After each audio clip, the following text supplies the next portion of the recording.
ना ही प्रलय आया, ना ही कल्प आया, ना असुरों ने वेद चुराए। अब कौन सी विपदा आन पड़ी ब्रह्मगण पर, जो भगवान विष्णु एक नया अवतार लेकर आए।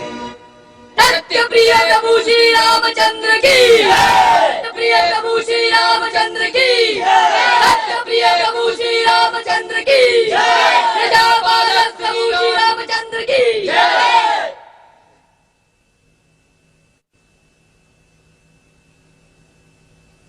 विजय प्रभु राम, ये कैसा अन्याय है, कैसा अन्याय है ये।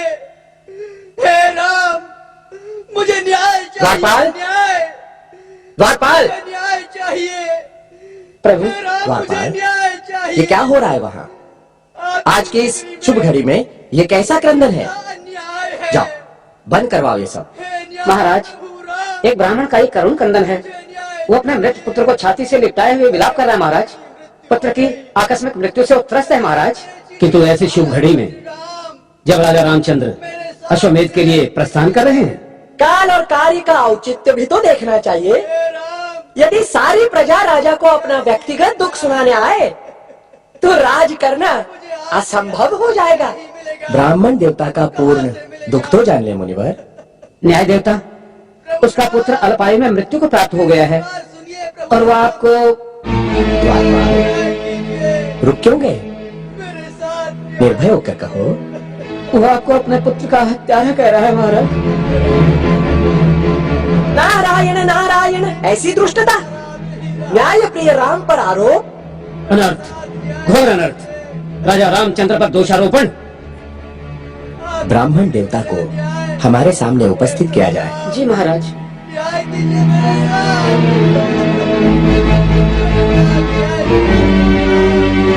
न्याय कीजिए, न्याय कीजिए प्रभु राम, न्याय कीजिए।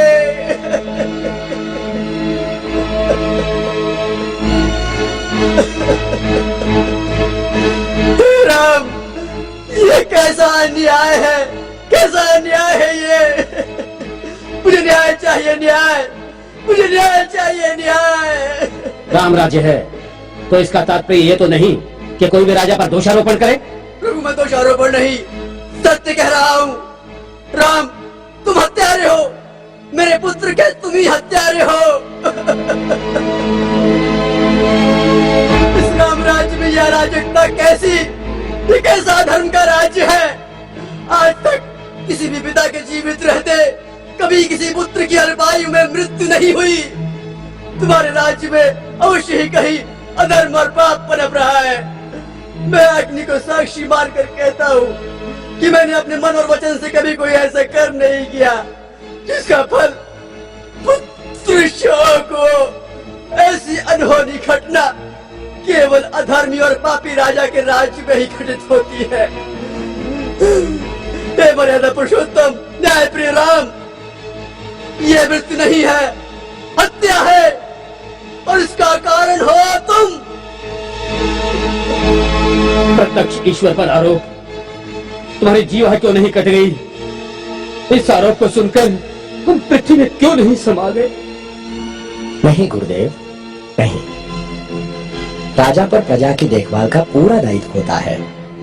प्रत्येक प्रजागण को हमसे अपनी समस्या कहने का अधिकार है। किंतु ब्राह्मण देवता, आपका हम पर इस तरह आरोप लगाना। मेरा आरोप पूर्ण सत्य है प्रभु राम, मैं पूर्णतः सत्य कह रहा हूँ।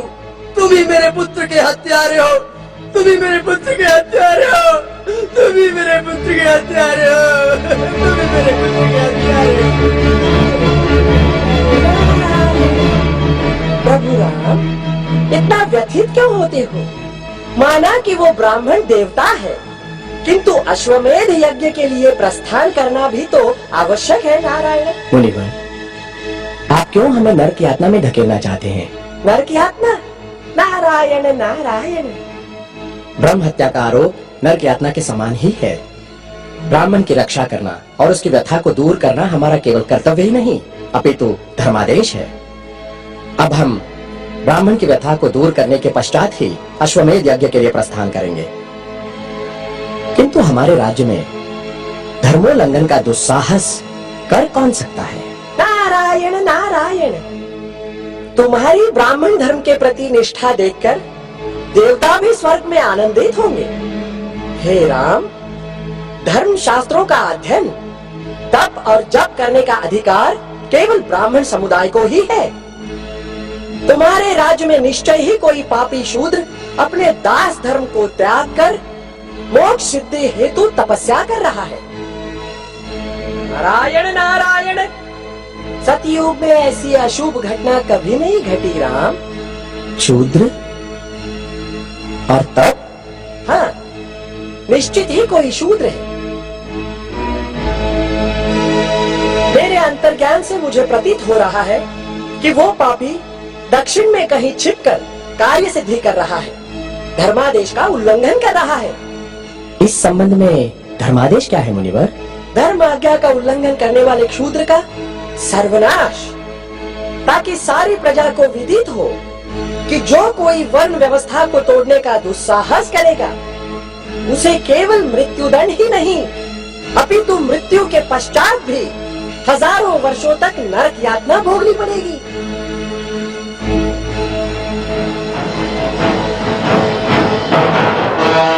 ब्राह्मण देवता को न्याय दिलवाने के लिए उस दुष्ट शूद्र को नष्ट करना हमारा प्रथम कर्तव्य है। आइए गुरुदेव, पहले इस कर्तव्य का पालन करें, तत्पश्चात ही अश्वमेध यज्ञ होगा।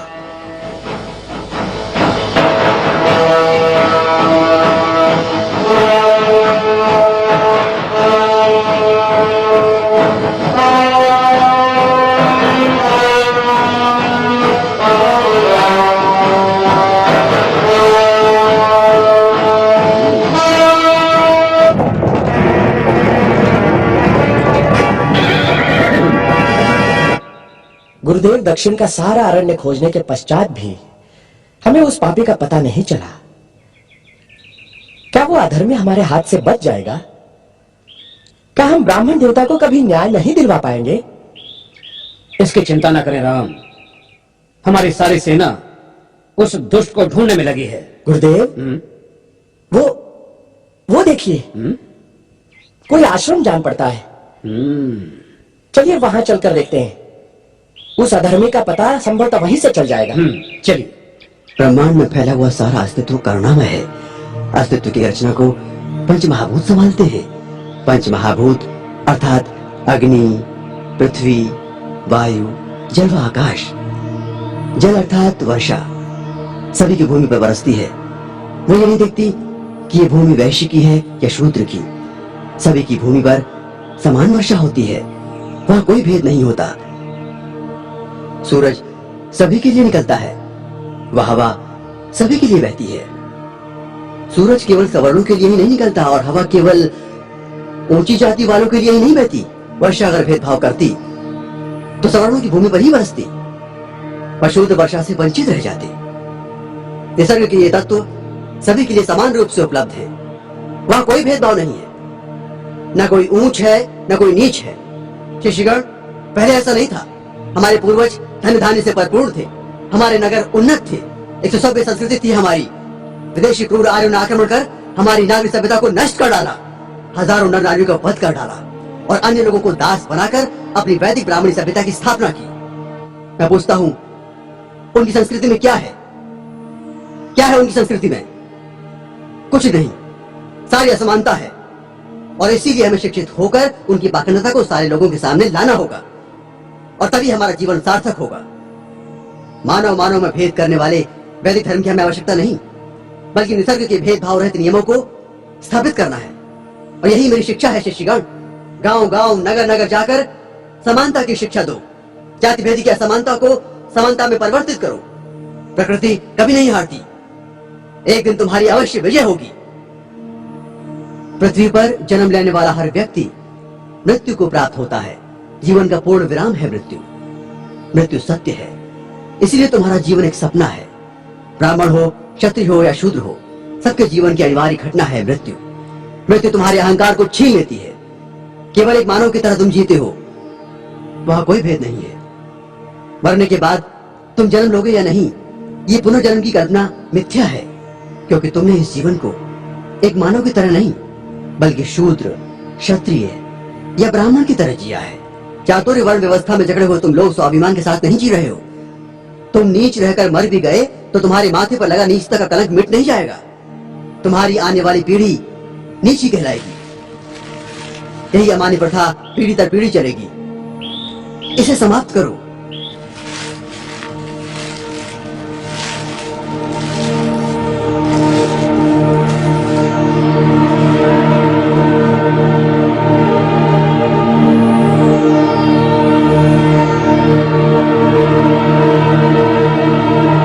हे अतिथि, मैं आपसे परिचित तो नहीं हूं, किंतु इस आश्रम में आपका स्वागत है।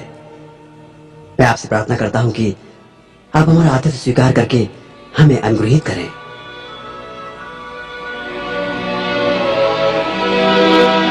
आपका प्रयोजन और आगमन सफल हो। आपका मंगल हो। हमारा दुर्भाग्य है कि हम आज तक आप जैसे महाज्ञानी ऋषि के प्रवचन और सत्संग से वंचित रहे।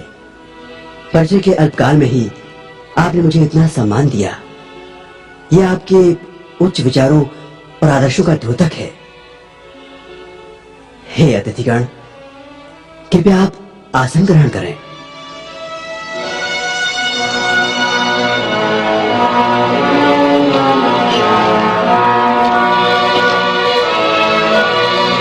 विराजिए।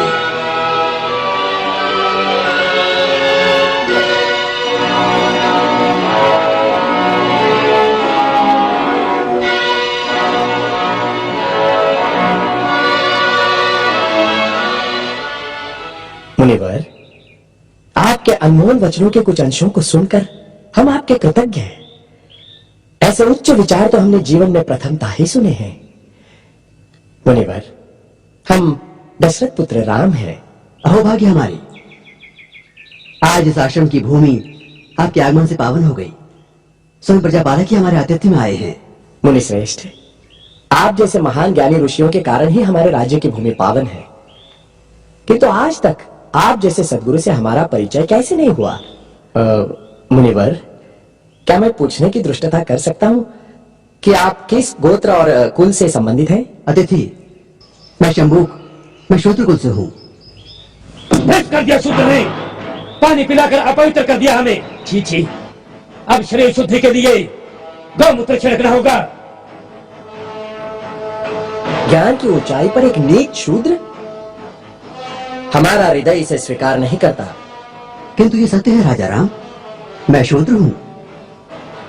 ज्ञान की गंगा का स्पर्श मात्र ही जिनके लिए वर्जित है, उनके पास ज्ञान का भंडार असंभव। तभी तो राम राज्य में अराजकता फैली है। राम, क्या आपको ज्ञात है कि धर्मानुसार आपका अपराध जघन्य है? मेरा अपराध? क्या शूद्र का ज्ञान प्राप्त करना अपराध है? हाँ, अपराध है, जिसके कारण हमारे राज्य में एक ब्राह्मण पुत्र की अल्पायु में मृत्यु हो गई। हे कर्तव्यनिष्ठ राम, बड़े ही दुख के साथ मुझे कहना पड़ रहा है कि निष्कारण ही आप मुझे ब्राह्मण पुत्र की मृत्यु का दोषी ठहरा रहे हैं, जिस घटना से मेरा कोई संबंध नहीं। राजा राम, मैंने कहता था जिसका जो कार्य है वही कार्य उसे करते रहना चाहिए, नहीं तो ये शूद्र भी एक दिन अपना सर उठाकर हमको ज्ञान पढ़ाएंगे। राजा राम, तुमको असंगत कहेंगे। शंभुक, तुमने धर्म की मर्यादा का उल्लंघन किया है। मैंने किसी धर्म की मर्यादा का उल्लंघन नहीं किया है। मैं एक ही धर्म को मानता हूँ। वो धर्म है प्रकृति का धर्म, और उसके अनुसार सभी मानव समान है। न कोई ब्राह्मण है, न कोई शूद्र है। देखा देखा इसकी जीवा कैसी लप लपा रही है। भविष्य में शास्त्र धर्म की शिक्षा देकर तुम राजा राम को ही आह्वान दोगे? ऋषि, हमें किसी राजसत्ता और वैभव की लालसा नहीं है। हमें तो सिर्फ एक मानव जैसा जीवन व्यतीत करना है, और फिर बस समाप्त करो तुम्हारे वचन। दो अक्षर क्या पढ़ दिए, हमें ही ज्ञान की भाषा सिखाने लगे। राम, ये अपराधी है और इसे दंड मिलना ही चाहिए, नहीं तो ऐसे पापियों के कारण हमारे राज्य में आपत्ति आ सकती है। आपके धर्म की पाप और पुण्य की कल्पना से मैं अच्छी तरह परिचित हूँ। वो सारा पाखंड आपने अपने स्वार्थ के लिए रचा है और सारी प्रजा को मूर्ख बना रहे हैं। अपनी वाणी को रोको शंभुक।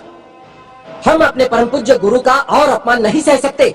तुमने धर्मोल्लंघन किया है, जिसके कारण हमारे राज्य में एक ब्राह्मण पुत्र की अल्पायु में मृत्यु हो गई। हम अपने राज्य के ब्राह्मणों को और व्यथित नहीं कर सकते शूद्र। किंतु ब्राह्मण पुत्र की मृत्यु का कारण मैं कैसे हो सकता हूँ? हे राजन, बड़ी नम्रता से दुस्साहस कर रहा हूँ।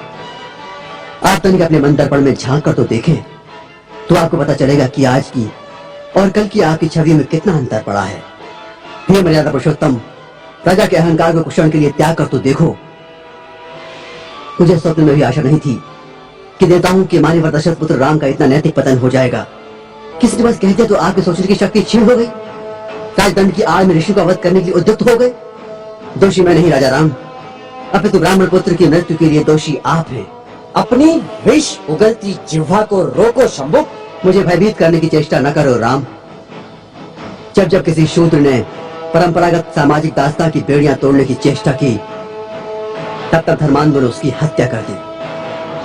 मुझे मृत्यु का भय नहीं राम। एक शंभुक जाएगा तो दूसरा शंभुक निश्चित ही पैदा होगा। शंभु, मैं राम, स्वाभिमान और स्वतंत्रता का लघु जीवन भी दास्ता और अपमान से भरे दीर्घायु से कई गुना सुखकर है। अब यदि एक भी शब्द तुम्हारे मुख से और निकला तो मैं सत्य हूँ और सत्य की कभी मृत्यु नहीं होती।